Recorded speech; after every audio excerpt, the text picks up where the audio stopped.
Nikki here from Happy Hormones for Life, and today I'm talking about your thyroid, or hypothyroidism, in fact. 9 natural ways to support an underactive thyroid. Now, hypothyroidism is exactly that, it's hypo rather than hyperthyroidism. There are 2 forms. Hypo is low thyroid hormones. It's when you have an underactive performing or a low performing thyroid, or a low output of thyroid hormones T3 and T4. Hyperthyroid is when you've got too much. And the symptoms are very different, but actually they can interchange when you have a certain cause of a thyroid issue.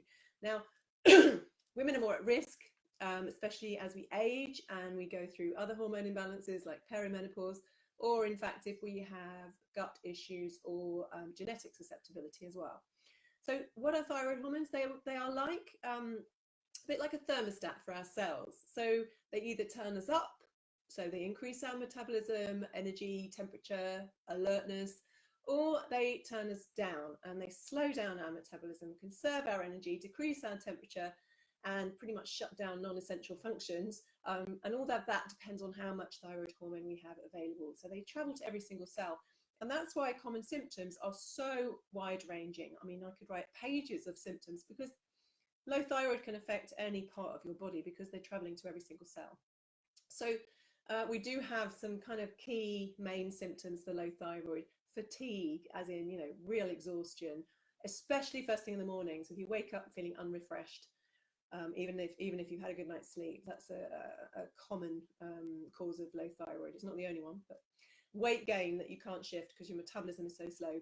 Brain fog and memory loss and depression and anxiety are common with low thyroid because the energy is just not there for your brain cells. Feeling cold, particularly your hands and feet.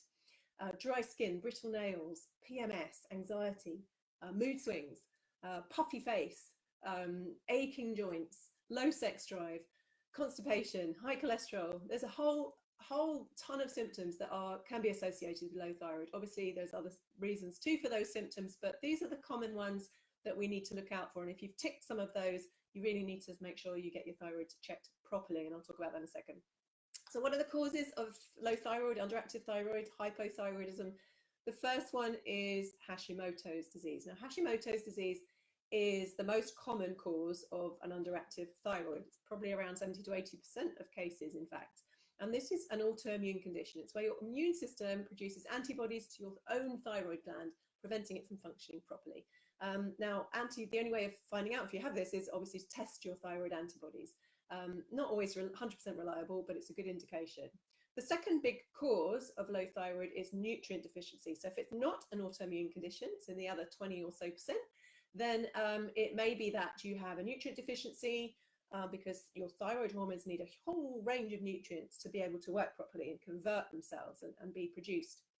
And these include iodine, tyrosine, selenium, copper, zinc, iron, essential fatty acids, and a whole host of vitamins.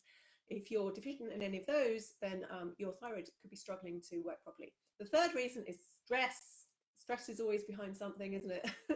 Cortisol is your stress hormone, and it can be helpful or harmful for your thyroid. Now, too much or too little cortisol resulting from lots of stress can interfere with your conversion of hormones. So we have T4 that's produced from your thyroid gland needs to convert to T3, which is your active hormone, and that conversion needs a whole load of nutrients.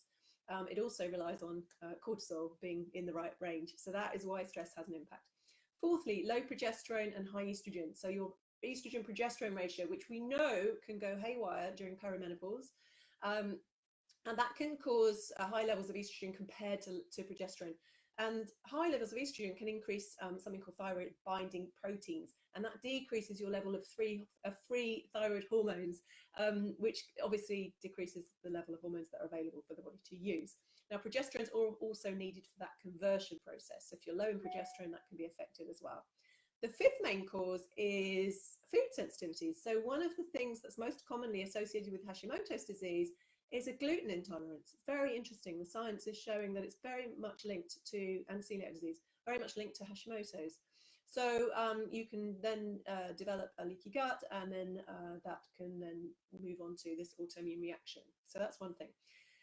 Number 6 cause of low thyroid, of course, is aging. So as we age, our hormone production and function decreases, the metabolism slows down as we lose muscle mass. And as we age, our thyroid gets pretty much less efficient, pretty much like the rest of us. It's also affected by other stuff going on in the body. And sometimes it's a gradual process and symptoms can kind of slowly get worse. But if you leave them untreated, you're at more risk of serious conditions such as heart disease and diabetes. So we need to make sure that we're in balance the whole way. And last cause of thyroid, and I think I've mentioned it, is family history. So genetic factors can be very influential in this. Now, I won't go into testing. I have another video on that, so I'll link it underneath. But testing in the mainstream is a bit hit and miss. So it's really important to get your whole pathway tested for thyroid, because often if you just test the mainstream hormones, it's not going to show a weakness further down. So, if you have symptoms and you're being told you're normal, then you may need to just get some private tests done to really just check that you are actually normal and you're optimum. Because if you're still having symptoms, it's suggesting that you're not actually optimal, but you may be normal down the bottom. That makes sense. 9 natural ways to support your thyroid. Whether or not you need medication, there are lots of ways to support your thyroid to improve your symptoms. So here are my top 9. So eat good quality protein. Protein breaks down to amino acids, one of which is tyrosine. You need tyrosine to make your thyroid hormones.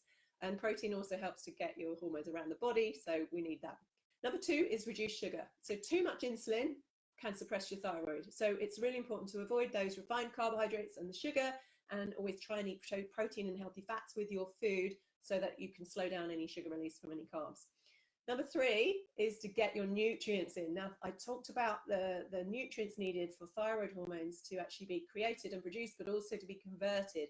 So we want vitamin D from the sun or supplements, vitamin A from grass-fed butter, animal products, really important. Iron, again, from animal products and legumes and seeds and whole grains. Selenium, some nuts, Brazil nuts. You'll get 2 or 3 Brazil nuts will give you your day's quantity of selenium. Zinc, iodine, tyrosine I mentioned from protein, omega-3 fats, incredibly important, and all your B vitamins, really, really important. So you need a really wide range of vitamins and minerals. 4th natural solution is to avoid those food sensitivities. So common ones, the most common are gluten and dairy. Gluten in particular, as I said, has been linked with Hashimoto's. So we want to make sure that we're avoiding gluten if you've got that diagnosed. Number 5 is include coconut oil in your diet. Now, it is a saturated fat, but it's made of medium chain triglycerides, MCTs. You can also get MCT oil if you don't like coconut oil. Pop it in your smoothies. It really helps to boost metabolism and helps thyroid to do its job. Number 6 is support your gut. So any imbalance in your gut flora or any infections can really interfere with your thyroid function and really stimulate that autoimmune response, because your immune system lives in your gut. So we want to be supporting the gut with lots of probiotics and prebiotic foods, such as live yogurts and garlic and onions and leeks and fermented sauerkrauts, things like that. Kefir and kombucha are now widely available in the supermarket, so get some of those into your diet. And if you suspect or you have other gut issues, then get yourself tested properly. Talk to me about that if you want to. We have an amazing gut test, stool test that picks up any kind of microbial imbalance. So we want to make sure we haven't got those, and we're ruling that out. Number 7, where am I? 7 is to check your environmental exposure. So really minimize your exposure to those endocrine disrupting chemicals by drinking filtered water, avoiding plastics as much as possible, eating organic, and then swapping those household and personal products to more non-toxic brands. Check out my other blogs on those. Number 8, where am I? Look after your adrenals. So that's stress, really manage. I mean, stress comes into every single video I do and write about in the blogs, because it's so important. It has an impact on everything. So just make sure you're getting that me time every day, that relaxed time, that downtime, and supplement with vitamin C, magnesium, and B vitamins to make sure that you're not deficient in those, because when we're stressed, we use those up very quickly. And last one, exercise. Activity increases your metabolism. It helps to maintain that muscle mass. It helps to get nutrients into your cells and your hormones, and helps to eliminate toxins. So walking is great if you haven't got much energy. Yoga ticks all the boxes for me. If you do suspect you have a thyroid issue, it's really important to get help. You can't leave it. Not only because it makes you feel rubbish, but also it increases your risk of stuff later on. So we want to make sure that your thyroid is working properly.